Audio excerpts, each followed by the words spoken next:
OnePlus ফ্যামিলিতে টি line আপটা তার ঠিক আগের মডেলের ইনক্রিমেন্টাল আপডেট। সুতরাং OnePlus 6 থেকে OnePlus 6T-তে খুব একটা আপগ্রেড না।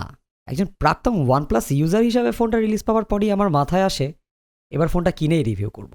নিজের জন্য ফোন কিনবো, আর বাংলাদেশে এসকেটি ফোন মার্কেটের ভিড়ে কাকে ট্রাস্ট করা যায় চিন্তা করা শুরু করলাম। জাহিন ট্রেড কর্পোরেশনকে ফোন দিয়ে বললাম, ভাই আমার 8GB মডেলটা লাগবে আর রিভিউ বানাবো। সো তারা বেশ বড়সড় ডিসকাউন্টও দিয়ে দিল। আমি খালি ডিসকাউন্ট পাবো তা কি হবে? আমার ভিউয়াররা পাবে না? Bashundhara city level 5 block C shop 20-তে জাহিন ট্রেড কর্পোরেশন থেকে যে কোনো ফোন যদি আপনি কিনতে চান, মেইন স্ট্রিম টেক সাবস্ক্রাইবার হলে আপনি বড়সড় ডিসকাউন্ট পেয়ে যাবেন। আর সেই সাথে এই ডিভাইসটির প্রাইসিং সহ বিস্তারিত আমাদের ডেসক্রিপশন বক্সে দেওয়া থাকবে।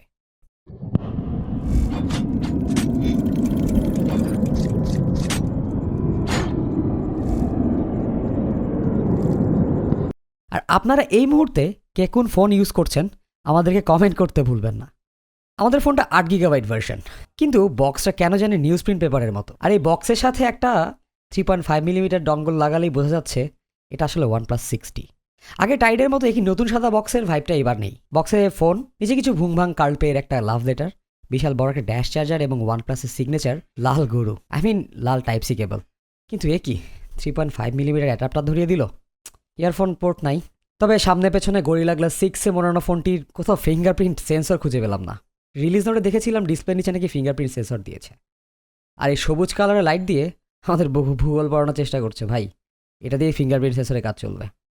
দেখ, OnePlus-এর লাইটনিং ফার্স্ট ফিঙ্গারপ্রিন্ট সেন্সরটা মিস করবো ফর শিওর। তবে হ্যাঁ, ফিঙ্গারপ্রিন্ট সেন্সরটা বেশ ভালোই কাজ করে। তবে ফোনের প্রোটেক্টর লাগানো থাকলে ঝামেলা করতে পারে।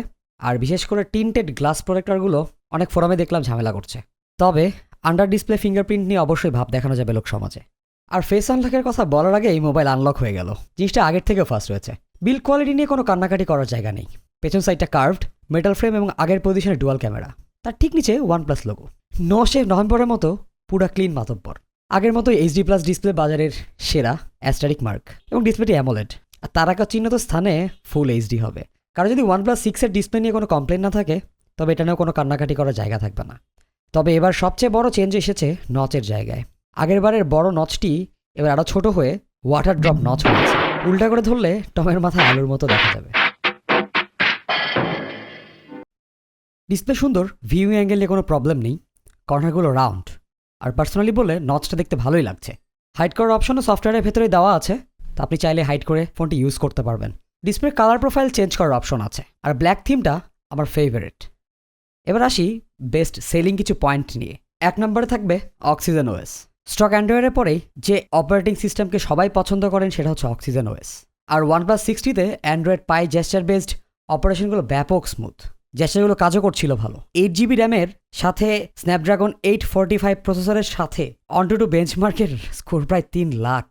তাহলে বুঝতেই পারছেন পারফরমেন্স পুরাই আগুন। আর নতুন স্মার্ট বুস্ট ফিচারটি অ্যাপ লঞ্চিং আরও ফাস্ট এবং অ্যাকিউরেট করেছে। আর অ্যাপে ডাটা যেহেতু র্যামে অনেক বেশি সেফ থাকতে পারছে, র্যাম ম্যানেজমেন্ট নিয়েও কোনো কমপ্লেন নেই। So best Android performance OnePlus 6T-তেই সম্ভব। তবে যদিও মার্কেটে এখনও পিক্সেল আছে। আর তাছাড়া 6T-তে পুরোই নর্মাল অক্সিজেন OS। যারা আগে অক্সিজেন OS ইউজ করেছেন তারা 6T-তে এসে কোনো রকমই প্রবলেম ফেস করবেন না। অল্প কথায় OnePlus 6T স্মুথ, ল্যাগবিহীন একটি ফোন। কোনো বাজে অ্যাপ ট্যাপ নেই, কোনো উদ্ভট কোনো ফিচারও নেই। অক্সিজেন OS-এর আরেকটা বড় ফিচার হচ্ছে ব্যাটারি ব্যাকআপ। 3700 mAh ব্যাটারিটি গলা চেপে ধরলেও 7 ঘন্টার কাছাকাছি স্ক্রিন অন টাইম দিয়েছে। কোনো কোনো ক্ষেত্রে আপনি 8 ঘন্টাও পেতে পারেন। ইউজ করতে গিয়ে ভুলেই যায় লাস্ট কখন চার্জ দিয়েছিলাম। আর সবচেয়ে আশ্চর্যের ব্যাপার হলো 6 এবং 6T-তে ড্যাশ চার্জার দিয়ে চার্জ হতে সময় লাগে একদম সেম, 45 থেকে 55 মিনিটের কাছাকাছি। আর গেমিং পারফরমেন্স নিয়ে কোনো কমপ্লেন করারই জায়গা নেই। হাই ফ্রেম রেটে যে কোনো গেম খেলা যায়। আর ল্যাগ, OnePlus ইউজাররা ল্যাগের দেখা পান না একথা বললে একদমই ভুল বলা হবে না। OnePlus 6T-তেও গেমিং মুড আছে। এই মুডটা অন করে দিলে নোটিফিকেশন কন্ট্রোল খুব সহজ হয়ে যায়। আর আপনারা গেম প্লে দেখলেই বুঝে যাবেন OnePlus 6T-র পারফরমেন্স সম্পর্কে।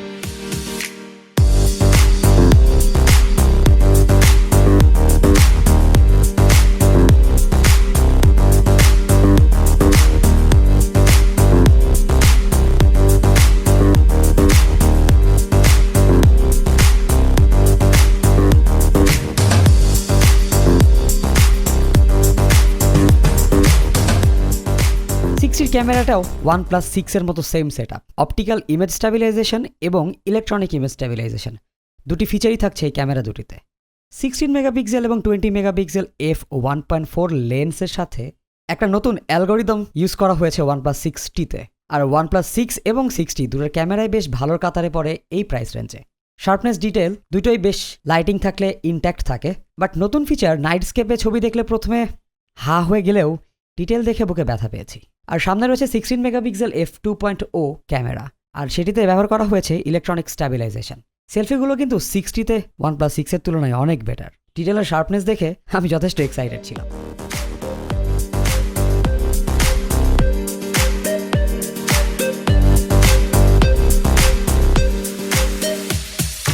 স্ট্যাবিলাইজেশন সহ ভিডিও করা যায় 4K 60 FPS এ, আর সুপার স্লো মোশন 1080p-তে 240 FPS তো আছেই, দ্যাটস আ বোনাস। আর এগুলোর কোয়ালিটি আমাদের ভিডিও থেকেই আপনারা দেখতে পাবেন।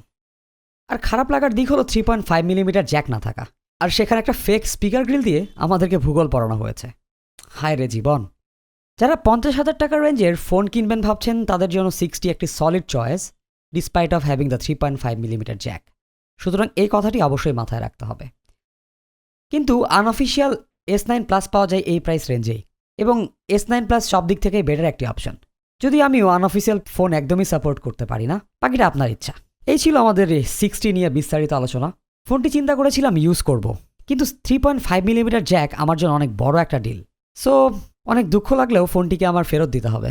আপনারা কি OnePlus 6-এর সাথে OnePlus 6T-র কম্প্যারিজন দেখতে চান? আমাদেরকে কমেন্ট সেকশনে জানাবেন। ফোনটি সংক্রান্ত যে কোনো কোয়েশ্চেন আমাদেরকে জানাতে পারেন। আমাদের ফেসবুক গ্রুপ এবং ফেসবুক পেজের লিঙ্ক আমাদের ডিসক্রিপশন বক্সে দেয়া থাকবে। আপনাদের সাথে দেখা হবে নতুন কোনো ভিডিওতে। Thanks for watching.